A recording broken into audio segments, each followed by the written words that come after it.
Hey there, welcome to our Week in Review extended show with your host, that girl, Jenna Kirisoa. Today is the 17th of September 2024, and we're going to be going through last week's podcast series, the 9th through the 12th of September. So, as always, we have our Monday spiritual and social causes discussions, and we talked about, I quote unquote, people please because, so I'll go into more detail about that. Our business and tech talks discussions was top boss etiquette, things that I've learned from past bosses and some of the ideal characteristics I find very, very endearing and what I aspire to have in my own personal leadership skills. September 11th, 2024 was our health and well-being discussions with your host, Genesee Nutrition. I speak for the trees, coming from the Lorax. Very interesting podcast for that day. And then 12th September 2024 is our Thursday showcase event, and that was with Stained Glass Creations by Scott. So let's go back up to Mondays last week. Again, Week in Review extended show, giving you the highlights of our podcast series. So I put the links in the description, so anything that kind of jumps out and interests you, please check it out for the full-length podcast. We're going to do a quick summary.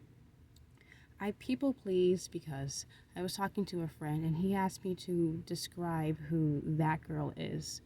Who are you? So I, in the description, referenced the phrase, I like to please people. And that usually has a very negative connotation. Modern day societies and the doctors would say, oh, if you have that, you're healing from past trauma and you've got essentially issues if you have this tendency to people please. And I did not put the disclaimer out there that oftentimes, though, when I'm doing things for people and I'm working and serving them, it's really with the lens of a Christian perspective. It's because I have the joy of the Lord in my heart. I really do care about people, a genuine love and sincere desire to help them in a system. It's because God loves me so much that I really do want to just take care of other people. And it's such a, I guess, foreign concept.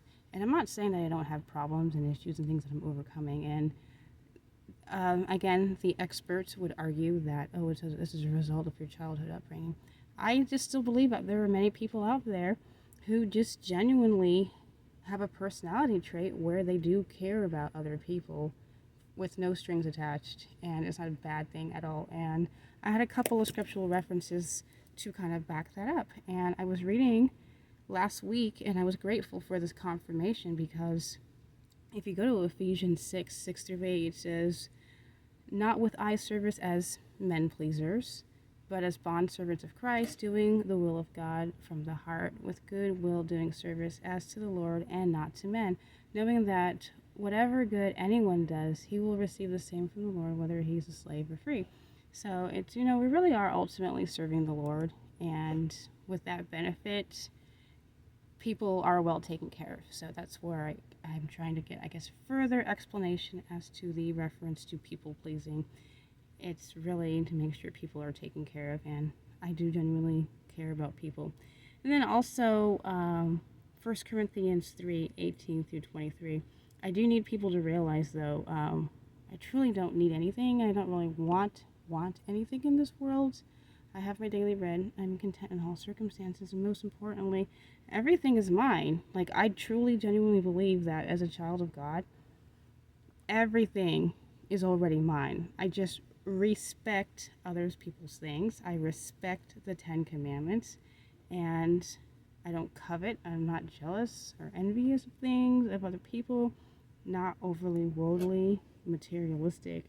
So coming from, again, if you want to check out the reference, 1 Corinthians 3:18-23, let no one deceive himself. If anyone among you seems to be wise this age, let him become a fool, that he may become wise.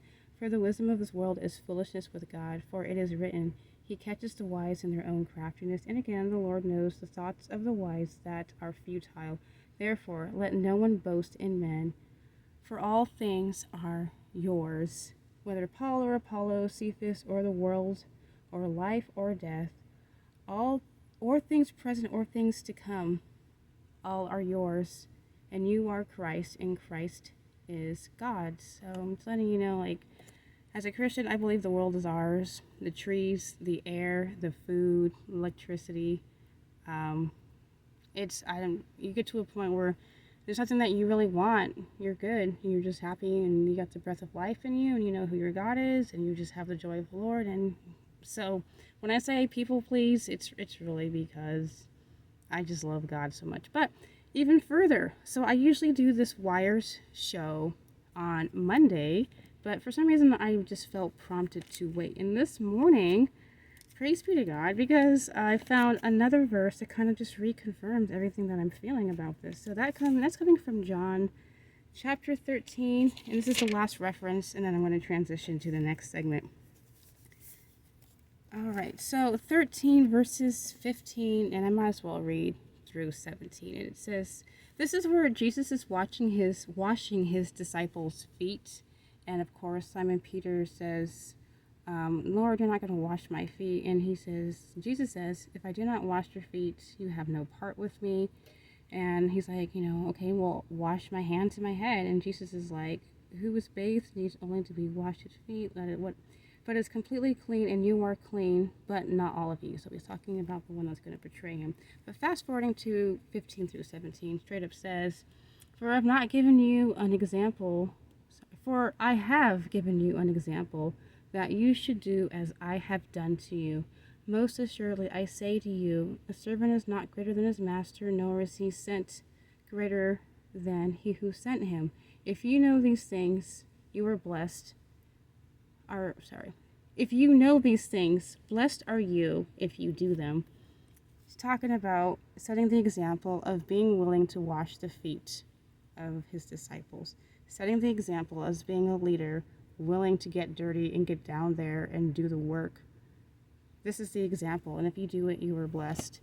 So, again, not so much people pleasing just because I need the approval of other people where I'm so insecure and please like me and please tell me I'm doing a good job. It's like I serve God, he's my boss, and everything else I do is, like I said last Monday, it's everyone else's benefit. Do it as a courtesy for others out of love. So that was Monday's spiritual and social causes discussion. But let's quickly get into segment 2 for our business tech talks discussions and top boss etiquette. Okay, so some of the best attributes that I can recall from past employers was genuine sincerity from the employers. One boss I had, he took all of the employees out one at a time, and he asked us specifically one-on-one, what is it that I can do to make your job easier? I can't do my job without you. Flat out admitted it that he needed our assistance, and he asked us what he could do to help us. Never had that experience since, and I appreciate that opportunity to work under him. And also bosses who have strong boundaries, who say we're not going to tolerate gossip, we're not going to tolerate this here, and who will stick up for you and defend you. And I have several other stories, and I'm just grateful again for the bosses who had high work expectations and work standards. And the ones that weren't too good are usually the ones who are overly mean unnecessarily, and then the ones who keep you in the dark and are keeping you ignorant and not offering you any constructive criticism or assistance. The ones who neglect you are the ones that I try to not aspire to be like. But check out that link and get some more information about the top boss etiquette. So that was for, again, Tuesday. But for our Wednesday health and well-being discussions with Genesis Nutrition, I speak for the trees. And I put a video clip of a TikTok series. I tried the experiment, let's be honest, about trees reaching out and touching you. You say, tree, can you hear me, touch me? Tried it, didn't work. It could be also, one, the trees weren't in our yard. They were the neighbor's trees.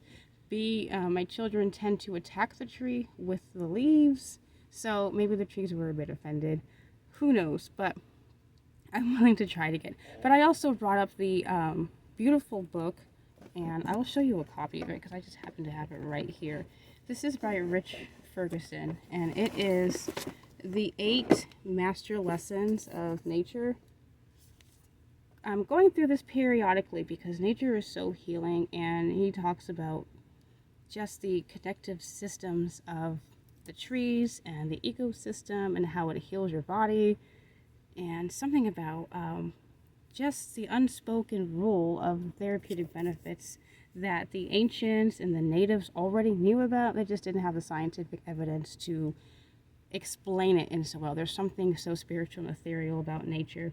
So I encourage you to get a copy of the book or check out the notes from the podcast last week.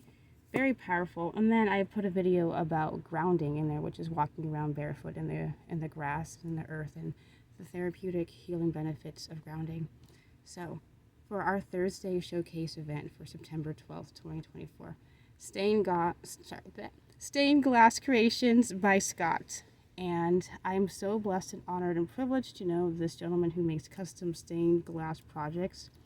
Very, very amazing and humbling, because to me, it appears that it's kind of a dying art, at least from what I can understand or gather. I don't know anyone else. Well, thankfully, interestingly enough, I know 2 people that do stained glass, but it's also quite rare. And they used to have a lot of stained glass stores, and now they don't have any in my area.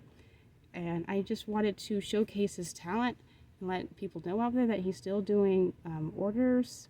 There's still a business out there. If you're looking for a unique gift, something that's original, out of the box, this is something that you need to look into and invest in. You know, we see it in churches, and just, it's a beautiful piece of craftsmanship, and the thought process that goes into the creativity, the technical ability.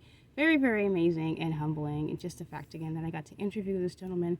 In the future, I'll be, hopefully, very soon be doing more interviews of artists and sharing with you all their talent, doing more food reviews, as well as showcasing different businesses and the wonderful talent from local community members.